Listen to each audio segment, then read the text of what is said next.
प्रगतिशील भोजपुरी समाज के तरफ से आज धरना प्रदर्शन के आयोजन भइल बा। पटना में गर्दनी धरना स्थल पर सब भोजपुरी के नेता जुटल बा लोग। प्रगतिशील भोजपुरी समाज के जितना भी सदस्य बा सब केहू जुटल बा। महासचिव, जिला सचिव, प्रगतिशील भोजपुरी समाज में 27 जिला बा। 27 जिला के लोग जुटल बा।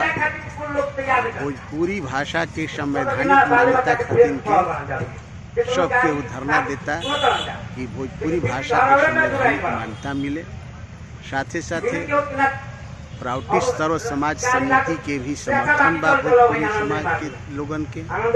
प्राउटिस सर्व समाज समिति में 44 गो समाज बा।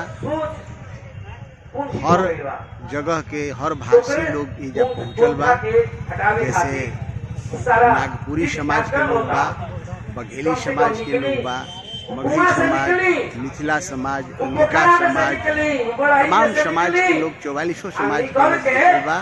भोजपुरी समाज के सपोर्ट कर रहल बा कि भोजपुरी के संवैधानिक मान्यता मिले के चाहिए। तो भोजपुरी के बहुत बड़ नेता हमनी के बीच बानी विजय बहादुर जी। तो विजय बहादुर जी दो शब्द तनी कहीं भोजपुरी के मान्यता के बारे में। भोजपुरी के मान्यता मिले के चाहिए।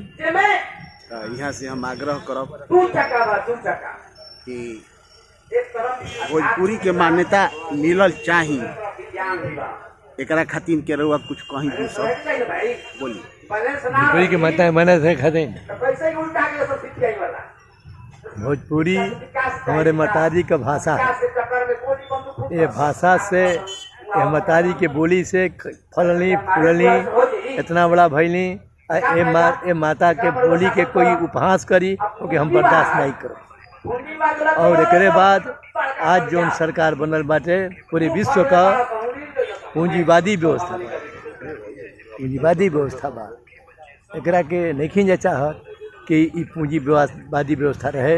हम चाहता नहीं कि 100% लोगों के रोजगार का गारंटी हो, शिक्षा और चिकित्सा फ्री हो, कोई पर टैक्स न लगावल जाए। इस तरह का विचार आनंद मूर्ति जी द्वारा दिहल गया कि हम मान के चलते नहीं जा कि सब लोग एक साथ फल फूल सुतना बैठा खा पिया।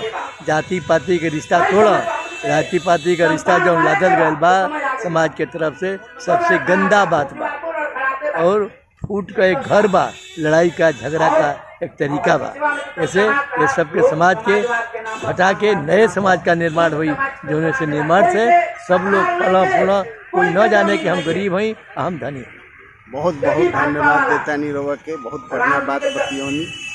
लोगन के ये बात के समझे के चाहिए, बुझे के चाहिए। जे वीडियो के देखता बात के समझे, अधिक से अधिक लोगन के ये वीडियो के शेयर करी। नमस्कार स्वीकार करी। जय जय भोजपुरी, घर घर भोजपुरी कार्यक्रम में सबके हम स्वागत करता हूँ। डॉक्टर हरि गोविंद राय, केंद्रीय प्रवक्ता प्रगतिशील भोजपुरी समाज, सबके गोड़ लगतानी, सबके स्वागत करतानी, धन्यवाद करतानी, नमन करतानी, आप वंदन करतानी। और वह सब वीडियो के आगे बढ़ाई। इस तरह के कार्यक्रम सुने खातिर के हमारा चैनल के हरि जी भोजपुरिया चैनल के सब्सक्राइब करी। नया नया चीज मिलत रहो। जय हो, जय हो।